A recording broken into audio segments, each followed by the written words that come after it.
જિલ્લા વિભાજનના સૂર આજે પણ યથાવત જોવા મળી રહ્યા છે। જો વાત કરવામાં આવે ધાનેરા તાલુકાના ડેઢા ગામની તો સ્થાનિકોએ ભેગા મળીને ક્યાંક ને ક્યાંક વિરોધ નોંધાવ્યો હતો। ધાનેરામાં જે મહા સંમેલન થયું હતું એના બાદ પણ ગામડામાં આજે વિરોધ યથાવત જોવા મળી રહ્યો છે। ગામની ડેરી પાસે લોકો ઊભા રહીને સૂત્રોચ્ચાર કર્યો હતો। આ લોકો જાહેરમાં કહી રહ્યા છે કે નથી જવું, અમારે નથી જવું, વાવથરા નથી જવું, આવા સૂત્રો કરીને ક્યાંક ને ક્યાંક સરકાર સામે બાયો ચડાવતા જોવા મળી રહ્યા છે।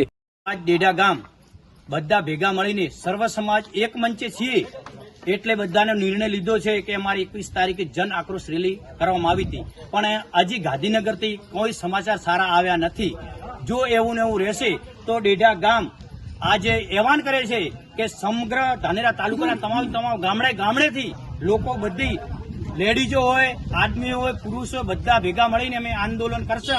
અમારા વડીલ સાહેબ શ્રી મફતલાલ પુરોહિત સાહેબ પૂર્વ એમએલએ અને અમારા લોકલાડીલા એમએલએ સાહેબ માવજીભાઈ દેસાઈ સાહેબ અને અમારા પટેલ નથાભાઈ એમએલએ સાહેબ અમારા આગેવાન જ્યારે કહેશે ત્યારે બધા અમે મળીને એમને કંધાથી કંધો મળીને આંદોલન લડીશું અને અમે જીત મેળવીશું।